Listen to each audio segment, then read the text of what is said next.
Lead from the Side is made in partnership with Performance Leadership, a co-venture of Western Bulldogs and Victoria University.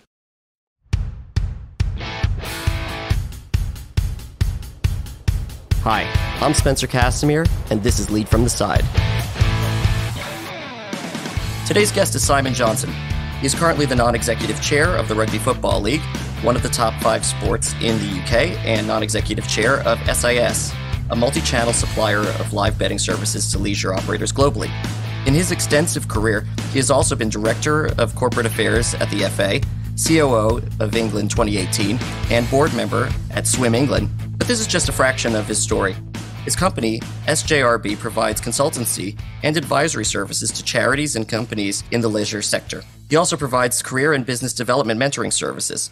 Simon started his career as a lawyer. His executive career saw him in senior positions at ITV, the Premier League, the Football Association, and as chief executive of the Jewish Leadership Council. In the charitable sector, he is the chair-elect at Camp Simcha and trustee of the Bloom Foundation, and advises a number of charities on governance and strategy. Simon writes extensively, providing thought leadership on the sport and leisure industries and charitable third sector. Simon, welcome to the show.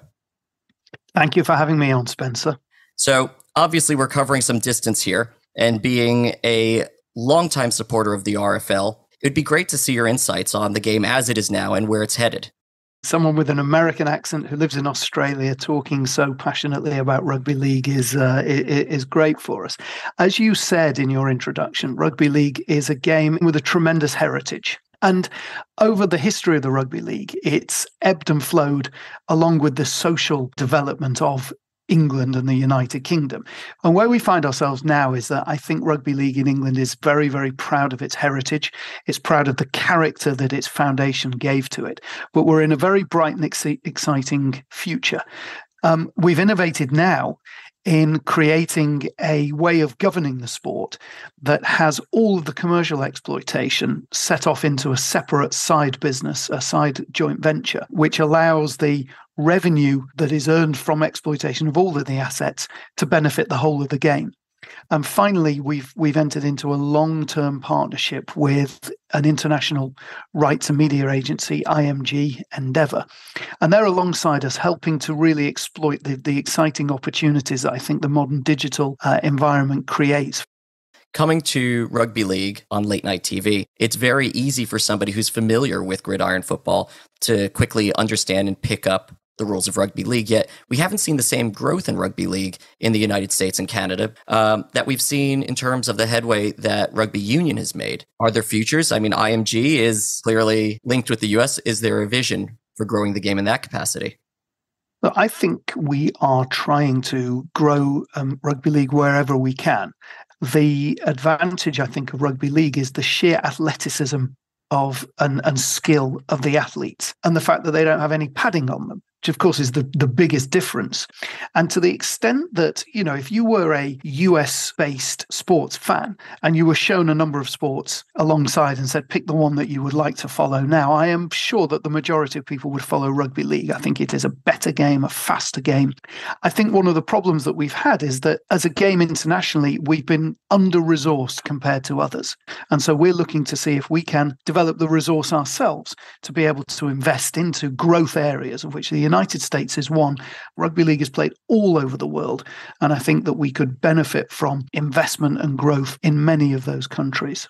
My father visited Melbourne, and when we went to the rugby league match here, his first takeaway was, wow, the ball stays in play. Essentially, somebody who is not familiar at all with the sport or any of these sports, it's very easy to follow. When I say that the sport is the athleticism and the fast pace of it, a lot of that is that when the ball goes out of play, it quickly comes back. And there's very few other games are like that. I think the advantage, the excitement of rugby league is that the ball is in play for longer, and therefore it's a more all-action game. And that leads, I think, to the really incredible athleticism, which I think is really underappreciated in the world of sport. I referee and I'm puffed. That's all I can say. I'm not surprised. I think it's a very hard job. I'd never give it up. But for physical decline, as we all do with age, when we look at the history of rugby league, a big part of it genuinely has been how it's not rugby union. Does the sharing of the name rugby between union and league act as an asset or as a detriment to rugby league? It's an interesting question, Spencer. I don't think I've ever thought about it because I think it's neutral. It's taken as it is. We are rugby league, they're rugby union. And yes, it means that if I talk to somebody for the first time, I have to explain the difference. And rugby league's leaders have over the years created that game and created a distinction between rugby union, in my view, for the better, that is faster, that is more enjoyable. And I think over time, there is an interesting discussion to be had. The drive to make the game as safe as possible from a perspective of brain injury and risk of concussive injuries and subconcussive injuries. I have a sense that rugby union is going to have to make more changes to its rules than rugby league is. And some of those changes may end up bringing the game closer in the way it looks to rugby league. We all have to look at the way that players tackle. But rugby union does have a couple of areas of higher risk as I see it. The scrum itself, it's contested, the ruck and the maul. And then the interesting debate becomes the number of players on the field. I mean, the field is broadly the same size. With 15 players on the field, it's now quite crowded. Some people say that rugby league is quite crowded as well with 13 as well. It means that, the risks of collision are higher and higher. But for me, the distinction remains the athleticism and skill level of the players. That is what sets rugby league apart from the other sports that you've mentioned. And for those that are interested, Tony Collins has a wonderful show, Rugby Reloaded, where he actually goes through those changes. Yeah. But we have to shift gears. This is a leadership show. So how did the way you lead change from the first time you were given that role to be a leader in this world to what you do now? I don't think my leadership style has changed fundamentally from when I was very young. I was involved in Jewish youth movements when I was younger, and they were based around leadership. And I was able to learn a little bit about leadership there. And I think I learned a number of principles that I wrote about recently. I believe that good leaders lead by consent. You have to have the consent of those people who are your stakeholders. I think I knew this from the start, but I really experienced it when I was in a senior executive position at the English Football Association. And we got a lot of criticism. People would say, well, who appointed you? And who do you think you are? And why are you the governing body? And why do you know any more than we do? I think that people will tolerate their leaders when they consent to what it is that they're doing. Now, that isn't always making decisions in the right way, although that helps. I think a lot of it is about your own style. I think it is about your own personal characteristics, and it's about the way that you undertake your role. So for me, it's all about integrity. It's all about being honest. It's about being open. It's about being transparent. It's about being available to people and understanding that although I have the responsibility to make decisions and lead decisions that the board takes, other people might take different decisions. So that doesn't mean that I'm right and they're wrong. It means that I happen to have the leadership role that means that I can take the decision. So I'm always happy to be accountable for the decisions that we take and explain why we've done it. And then as a final point, I think that a leader has to not give the impression that they perceive themselves to be more important than they are. You have to be authentic. You have to be yourself. You have to therefore show and reveal your own values. And therefore, that means you're kind at times. If you are willing to take criticism, willing to listen to other people's views, willing to explain your own decisions, and show that you are not a leader for leadership's sake, but you are a steward of the sport who happens to be in that role for a period of time, and your job is to hand it on to whoever comes after you. I think that is a right way to do it. If you're looking to level up your ability to lead and inspire others, then Performance Leadership is the course for you. Performance Leadership is a unique and exciting professional development course delivered in partnership with Western Bulldogs and Victoria University. The 2-day course focuses on practical learning with a range of facilitated activities.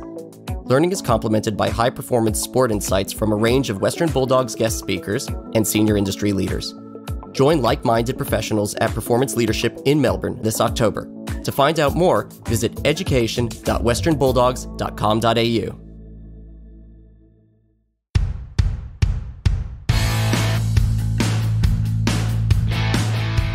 People constantly talk about being accountable, But you also have to be able to provide explanations, not just answers, for why a certain decision was made throughout the entire process. When you're in a position like this, and particularly if you make the decision to be visible on social media so that you can be open and transparent, people will come at you. And what I try to do is I try to engage with people. I don't mind criticism. What I try and challenge is what I call ignorant criticism, just criticizing for the sake of criticizing. If, having heard my explanation, they still think it's the wrong decision, and they still think I'm deserving of being called all the names under the sun, then fine, I can respect that. But I do feel it's important to explain what we do. And so when I became chair of the RFL, I made a commitment that I would be more open and transparent. We published very quickly to our stakeholders a summary of our board meetings. We now put the minutes of our board meetings on our website. In the modern world, which is so open with social media, I think you have to be willing to spend time, more time than you would be comfortable with, but time explaining why you've taken a particular decision. Now, in terms of innovating styles, tell us a story about a time where there was stagnancy in your work and you had to lead people to innovate. Innovate means to do something brand new. And I can't think of many things that I've done that are literally brand new. But what I think I've done is helped to create a new governance structure in rugby league at the moment. I think it's one of the things that I am quite proud of. The RFL governed the growth of the sport, but the top clubs, the Super League, they had their own governance structure, separated out to give themselves more authority and more power. I think it was clear over the pandemic, with the difficulties that created, that sort of bicameral governance structure was not working. Once we had agreement with them, we were able to create Rugby League Commercial, a commercial venture that looks after all of the assets of the sport. And then that entity entered into its long-term agreement with IMG. Now, it needed a lot of agreement for a lot of people. When we put those two decisions to the council of the Rugby League, we got unanimous approval in both cases. That for me was quite an achievement because it meant that we had managed to carry the sport from A to B, and we brought everybody along with us. So I was able to apply my leadership style to my stakeholders. My colleagues in the Super League clubs used a series of different leadership styles. The structure that we now have, I think it's a model that others will look at, and I'm hopeful that it'll generate the commercial success and the growth opportunities that we all thought that we would when we set it up. We haven't seen something like that in English Rugby League, let's just politely say, for a very long time. You probably haven't seen it in many other sports, actually. Therefore, in that respect, it's quite a bold decision. And when I talked, therefore, at the beginning about rugby league innovating, I think we're not afraid to take bold steps. When the leaders of the Super League decided to move the sport from a winter sport to a summer sport, I mean, that was a very, very bold decision. It might not have worked. It so happens that it has. And we now play on exactly the same calendar as Australia. And for me, I think that was an example of a decision where you do something bold because you believe that it's the right thing to do. You make a decision, you go all in with it. I think that's what we've done with setting up this structure. We're going all in. There has to be those tough conversations as well. What's your approach when you have to speak with somebody, whether one-on-one or to a group, about those tough decisions, those tough changes? You've got to understand that people are human beings, and therefore they have feelings as human beings. People have their own perception of their own importance or power or influence as compared to somebody else.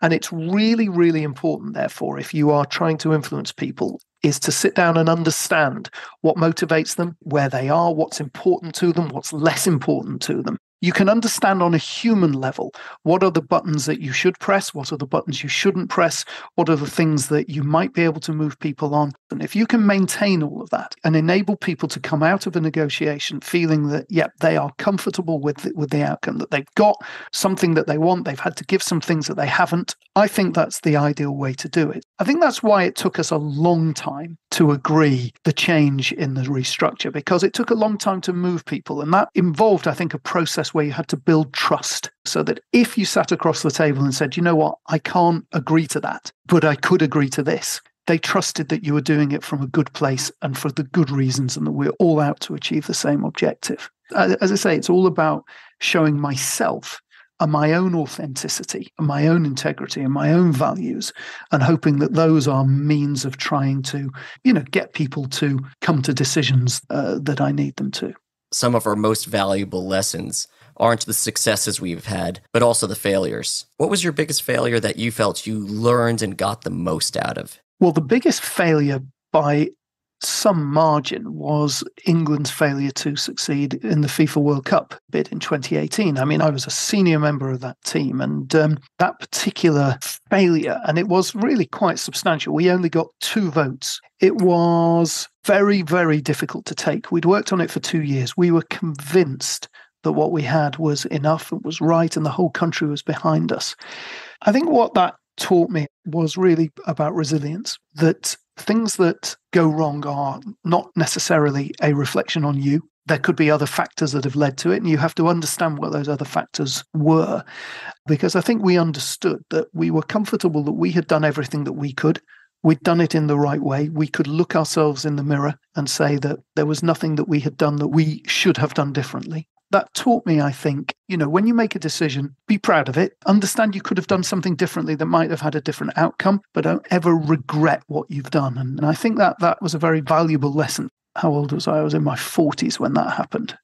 But I think the fact that we went through it has really given me a lot more inner strength than I felt I had. I can take a lot more criticism now than I think I ever could before that. We'll always have some sadness and some regret that it didn't end up better or differently, but we can still own it and say we did our best at that time. Sports people, I think, are really good at this, encapsulating in a short moment what I've just talked about. If a player in a big match misses a very simple forehand with an open court and knocks it out, if they dwell on that decision, they'll lose the next 3 or 4 points as well. If a quarterback misses a wide open receiver that would have gone for a touchdown, again, if they dwell on that decision, the next 5 things that they do will also be wrong. Elite sports athletes are able to quickly forget. And I think that's a really important lesson for leaders in business and in sport and elsewhere. You make your decisions based on what you felt, the information you had put in front of you at the time.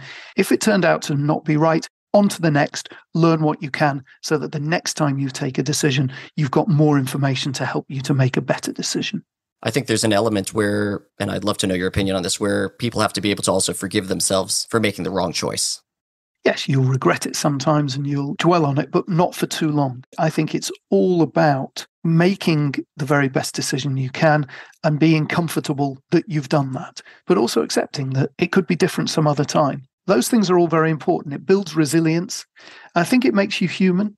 I think there is no problem with, at times, if something's happened, understanding that that turned out to be the wrong thing to do. And therefore, go and try and sort it out. I think life gives you the opportunity to learn from every situation that you're in, from every person that you meet, from every mistake you make, from everything that you do right. Sometimes you have to just make an instinctive decision, a gut decision. When that happens, you're hoping that all your experience that has led up to that enables you to make the right decision when you just have to say, you know what, let's do this. I think as you get older, you should become a better leader as you go. What's a piece of advice that you wish you had someone give you earlier in your career, or maybe something that you know now that you wish you knew sooner?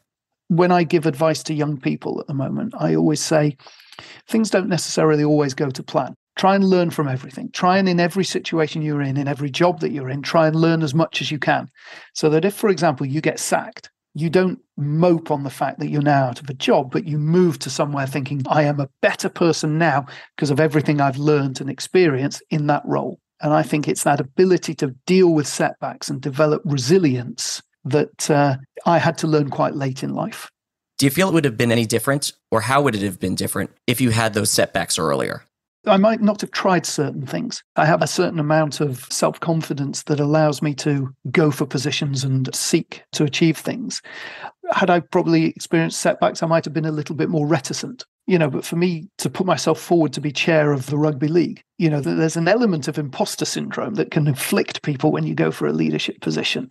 But I think there you have to have the inner confidence to feel, I feel I have the skills and the attributes and the experience that at this particular time might make me an interesting candidate for that particular role. I think it's also recognizing that timing is everything and timing is out of your control.